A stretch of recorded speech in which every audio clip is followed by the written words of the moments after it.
Jesus, em Mateus 19, definiu assim, quando os fariseus perguntaram a ele: Senhor, nós podemos divorciar de nossa mulher? Jesus disse: não, porque aquilo que Deus ajuntou, não separe o homem. Porque deixará o homem pai e mãe e se unirá à sua esposa, e os dois vão se tornar uma só carne. Uma só carne. E aí Jesus então diz isso aqui: eu, porém, vos digo, quem repudiar, ou seja, se divorciar de sua mulher, exceto, não sendo por causa de relações sexuais ilícitas, no caso do adultério, e casar com outra, comete adultério. Por isso que nós, protestantes, reformados, nós acreditamos que o único caso de exceção em que é permitido o divórcio é diante do adultério. A Confissão de Westminster vai dizer também em relação quando há abandono. Porque, obviamente, quando o marido ou a mulher abandonam, ainda que eles não tenham adulterado naquele momento, vão adulterar logo em seguida. Então, está sempre muito relacionado aí com essa ideia aqui de Jesus. Só em caso de relação sexual ilícita. Ok. Isso é muito simples de entender também, porque você já deve ter ouvido um pastor ou um padre no dia do casamento dizendo até que a morte o separe. E essa frase está muito correta. Porque o adúltero era morto. E Timóteo diz, aquele que vive em pecado, a viúva que vive nos prazeres, se entregando aos prazeres, mesmo viva, está morta. Então há muito dessa conotação aí de que o adultério é morte. Mas aqui, e aí eu tenho que discordar de alguns irmãos queridos, pastores fiéis e honestos, que acreditam que nem mesmo diante do adultério é permitido o divórcio. Apesar de o texto aqui ser muito claro. Não ser nem necessário um profundo conhecimento de teologia, basta um mínimo conhecimento de português, de sintaxe, e você vai conseguir interpretar o texto e ver que ali é uma cláusula de exceção. Olha, não pode separar, exceto se houver relação sexual ilícita.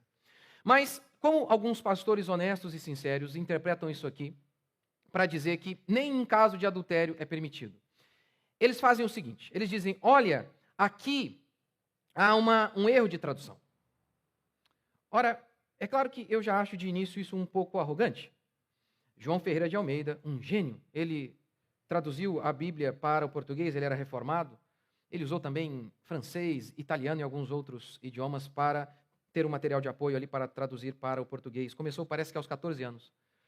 Eu acho um pouco arrogante, uma pessoa que nem domina, assim, talvez não domina outro idioma, fala, tá errado aqui, me parece de bate-pronto já uma coisa muito arrogante. Mas, enfim, é só um comentário, isso não é um argumento, não deve servir de argumento. Não registrem nos autos aí.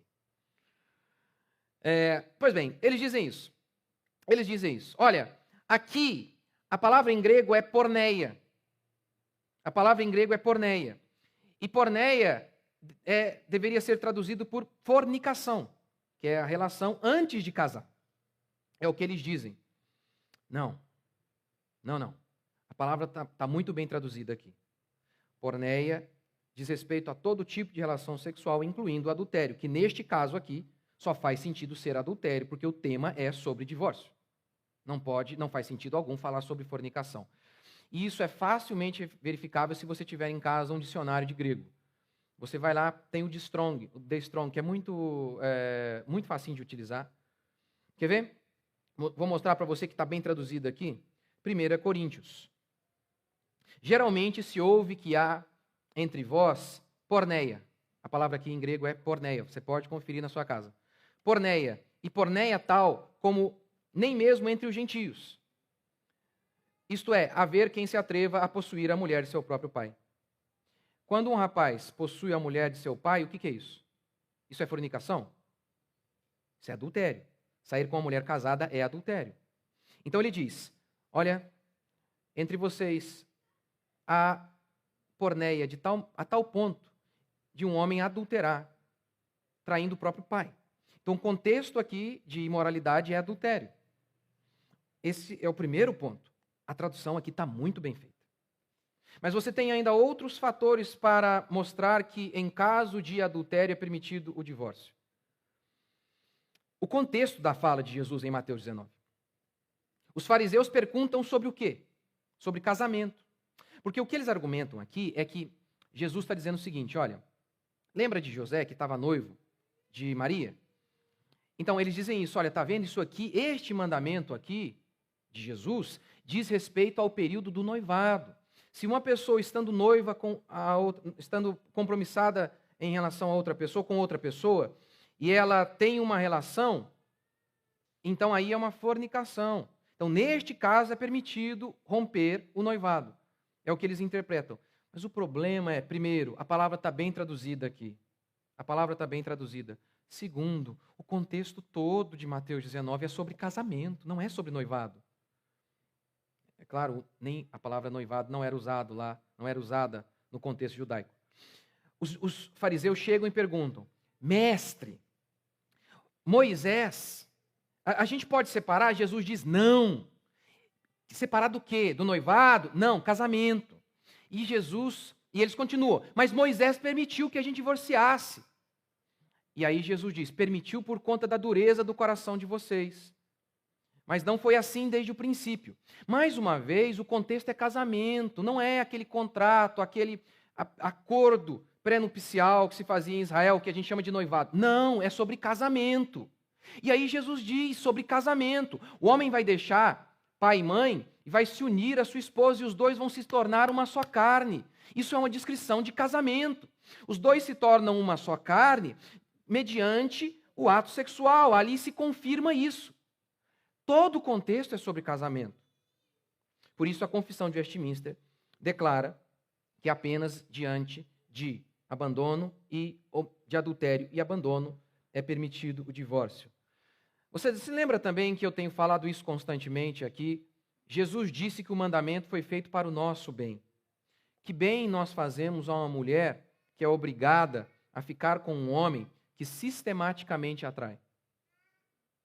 Eu conheço casos de mulheres que contraíram AIDS. Doenças sexualmente transmissíveis, porque o marido era caminhoneiro e traía constantemente, e ela continuou com ele, e ela também ficou doente. Que bem estamos fazendo a essa mulher? Ora, essa interpretação de que não importa o que o homem faça, a mulher deve tolerá-lo o resto de seus dias, ora, isso é dar um cheque em branco para um criminoso. É proteger o criminoso e não a vítima.